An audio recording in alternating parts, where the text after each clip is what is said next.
Doctor साहब, ये शेर अफजल मरवत साहब को पार्टी से निकालना, क्या ये दुरुस्त खबर है?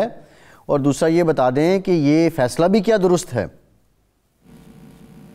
बिस्मिल्लाहिर्रहमानिर्रहीम, इय्याका नअबुदु व इय्याका नस्तईन। देखें, इस वक्त मुझे इसके बारे में कुछ इल्म नहीं है कि उनको निकाला है नहीं निकाला, क्या वजूहात थी क्या नहीं वजूहात थी, मुझे उसके बारे में कुछ इल्म नहीं है। नंबर 2, अगर कोई ऐसी वायलेशन कोई करता है तो उनको obviously there are always party rules and वो हैं।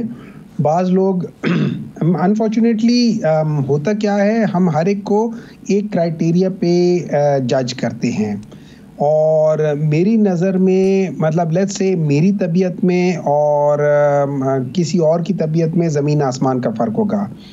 तो अगर आप मुझे भी उसी क्राइटेरिया पे करेंगे जिस पे किसी और को करेंगे, हो सकता है मैं उसमें सब स्टैंडर्ड हूँ या मैं बेहतर हूँ, कोई और सब स्टैंडर्ड हो। हालांकि at the end of the day वो मुझसे 10 चीज़ों में बेहतर हो, एक चीज़ में ख़राब हो। तो ये सारी चीज़ों को, लेकिन देखिए बात ये हो जाती है पार्टी वायलेशंस। अब मुझे भी पता है कि क्या चीज़ें पार्टी के विद इन लिमिट्स होनी चाहिए। जैसे हमें पता है कि चोरी नहीं करनी चाहिए, हमें पता है लोगों का जो मैंडेट है वो चोरी नहीं करना चाहिए।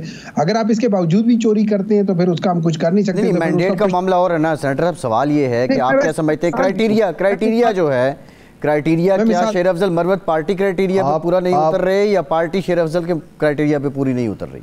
देखिए, इस तरह है कि पार्टी हर एक चीज़ से बड़ी है। तो शेर अफजल हो या मैं हूं या कोई भी हो, हमने पार्टी के क्राइटेरिया पे पूरा उतरना होगा। अगर हम फर्ज करें पार्टी के क्राइटेरिया से बहुत ज़्यादा अपने आप को समझते हैं, then that is where you know the problem starts. अच्छा, ये फरमाएं कि शेर अफजल मरवत साहब इलेक्शन से पहले भी इसी तबीयत के थे, इलेक्शन के बाद भी इसी तबीयत के थे। पार्टी को कब ये एहसास हुआ कि शेर अफजल मरवत साहब जो हैं वो उस क्राइटेरिया पर पूरे नहीं उतर रहे? एक बात। दूसरा ये है कि क्या उनका सिर्फ पार्टी डिसिप्लिन की खिलाफ वर्जी का इल्ज़ाम है या कहीं उन पर इल्ज़ाम है कि वो कंप्रोमाइज़्ड हैं और पार्टी को नुकसान पहुँचाना चाहते हैं? देखिए, मुझे इस बात का नहीं मालूम कि मैं कैसे किसी के ऊपर ये कह सकता हूँ कि वो कॉम्प्रोमाइज्ड है या नहीं है। मुझे उसका अगर फर्ज करें, देखें, अगर किसी के पास पार्टी में कोई ऑब्वियस शवाहिद है या किसी ने उनको कह दिया जस्ट बिकॉज के एक रिलेशन या दूसरे रिलेशन की बेसिस पे आप किसी को मेरी नज़र में नहीं करना चाहिए और ना होना चाहिए। हाँ, अलबत्ता ज़रूर ये है कि अगर कोई वायलेशंस ऑफ द प्रोसीजर होती है या let's put like this, election से पहले उन्होंने बहुत अच्छा रोल प्ले किया था, लेकिन ये याद रखें कि उन्होंने जिस लिहाज का रोल प्ले किया था ना, दैट वाज जरा एक्सेंट्रिक रोल था। बहुत मतलब लोगों ने सराहा, सब कुछ किया, आज भी लोग उनको सराहते हैं उस चीज़ के लिहाज से, ठीक है। लेकिन लेट्स पुट लाइक दिस, जो चीज़ आप मैदान जंग में जो एटीट्यूड होता है वही एटीट्यूड आपका घर में नहीं होना चाहिए, वही एटीट्यूड आपका हर जगह नहीं होना चाहिए। मैं हो सकता है आपके प्रोग्राम में एक तरीके से बात करता हूँ, मैं हल्का यारा में किसी और तरीके से बात करता हूँ। सो मुझे हर जगह के एटिकेट्स, हर जगह के लिहाज से मुझे देखना पड़ेगा, वरना प्रॉब्लम्स हो जाती हैं। और unfortunately that is why it is I personally admire his help towards PTI, लेकिन at the same time if he has या किसी ने भी अगर रूल्स को तो तोड़ा है या उसको बार बार कहने के बावजूद उनको इग्नोर कर रहा है, that is not right, क्योंकि डिसिप्लिन मेरे लिहाज से सबसे इंपॉर्टेंट चीज़ होनी चाहिए। अच्छा डॉक्टर साहब, ये फरमाएं कि बाद लोग ये कहते हैं कि पहले एक अटैम्प्ट हुई परवेज़ खटक साहब और महमूद ख़ान के ज़रिए पार्टी को KPK में नुकसान पहुंचाने की, वो नाकाम हो गई। लेकिन शेर अफजल मरवत उनके मुकाबले में कारकुनों में ज़्यादा मकबूल हैं। तो अगर बाकी उनको निकाला जाता है और वो फिर MNA शिप का भी मामला उनका होगा, तो उसके बाद वो पार्टी को कितना नुकसान पहुँचा सकते हैं? क्या कारकुनों में वाकई वो इतने मकबूल हैं कि अगर वो स्टैंड ले जाएँ कि जी मैं तो बिल्कुल ठीक था, मेरे साथ ज़्यादती हुई है, साजिश हुई है, तो कारकुन उनका साथ दें?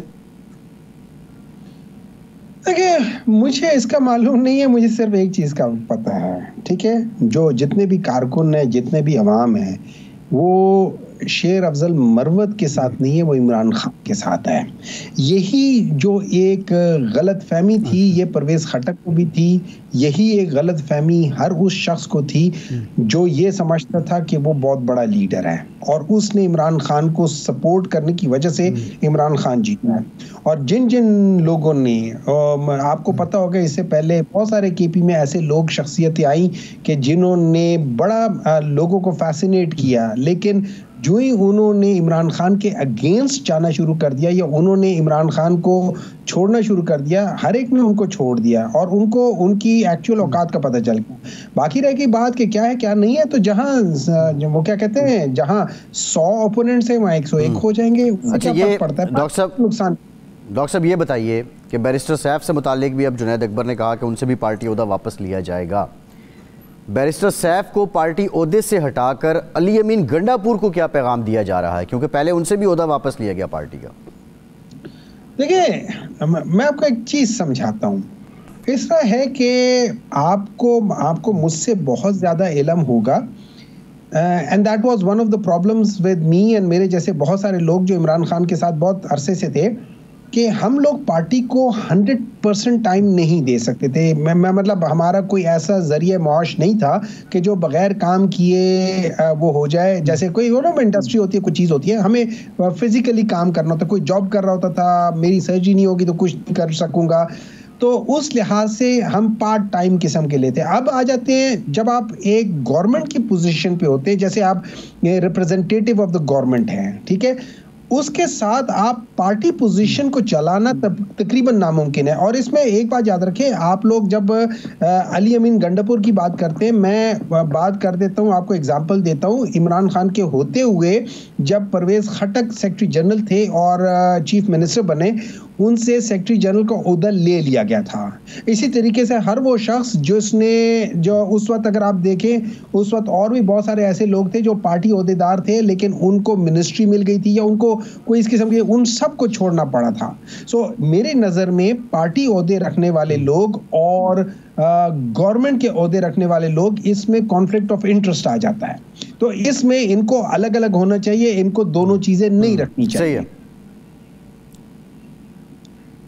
अच्छा, अब डॉक्टर साहब मुज़ाकरात की तरफ आ जाते हैं। मुज़ाकरात शुरू हुए, लोगों की बड़ी उम्मीदें थीं, तवक्कुआत थी, मुज़ाकरात ख़त्म हो गए, आपने ख़ुद ख़त्म कर दिए।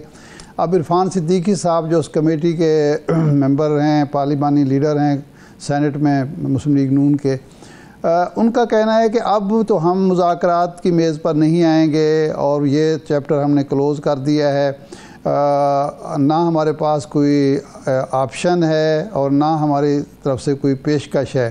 तो अगर दोनों सियासी जमातों, सियासी क़ुव्वतों के दरमियान मुज़ाकरात नहीं होते, एक डेडलॉक की कैफियत रहती है, तो जो आप चाहते हैं वो कैसे हासिल होगा, या मुल्क को इस्तेकाम कैसे मिलेगा, मुल्क आगे कैसे बढ़ेगा? आखिर कल को अगर आप मुतमन्नी हैं कि आपको इक़्तिदार मिले, अगर मुल्क की मईशत तबाह हो गई, मुल्क अदम इस्तेकाम का शिकार हो गया आप दोनों की लड़ाई की वजह से, तो मामलात कैसे आगे बढ़ा सकेंगे? तो क्या हल आपने सोचा हुआ है, और मुज़ाकरात के अलावा आपके पास क्या ऑप्शन है?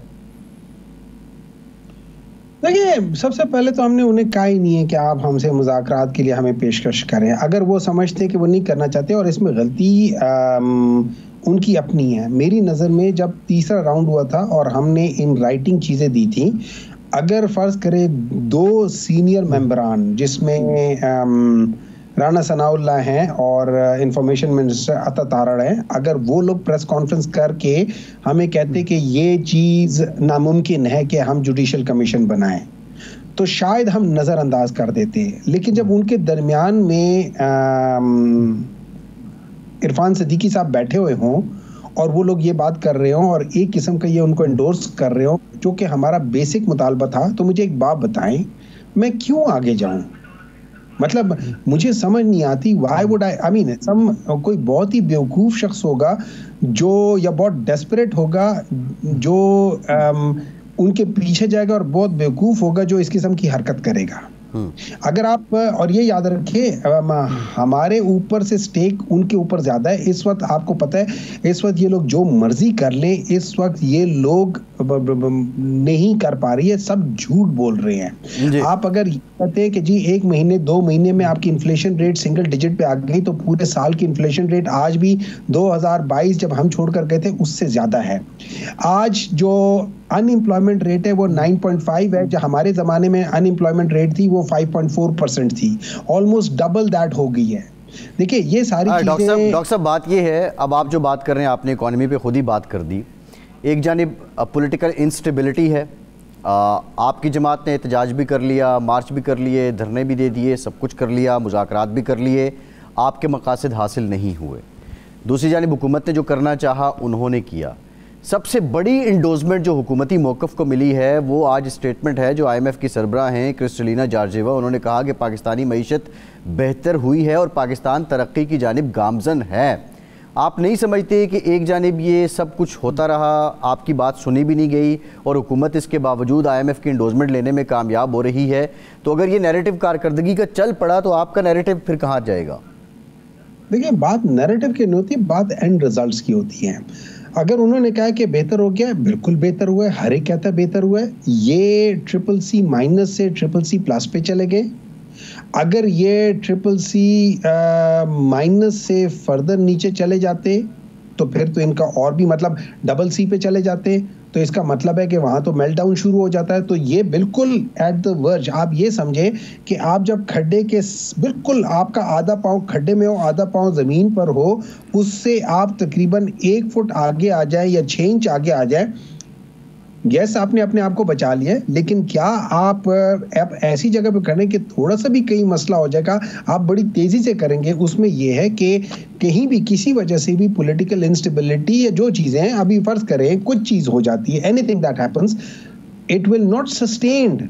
अच्छा, जनरली जो इस वक्त जो बात हो रही है, जनरली जो दुनिया में बात हो रही है पाकिस्तान के लिहाज से, जो मेरा अंदाजा है वो ये कर रहे हैं कि एक किस्म का इसको वो कोशिश कर रहे हैं कि ये किसी तरीके से एक जगह पे ठहर जाए। लेकिन अगर इसको किसी जगह पे आप रोक देंगे कि ये जो फॉल थी पाकिस्तान की, एक जगह पे रोक देंगे तो फिर ये अपने लिहाज से आगे भी नहीं जा सकेगा, तरक्की भी नहीं जा कर सकेगा।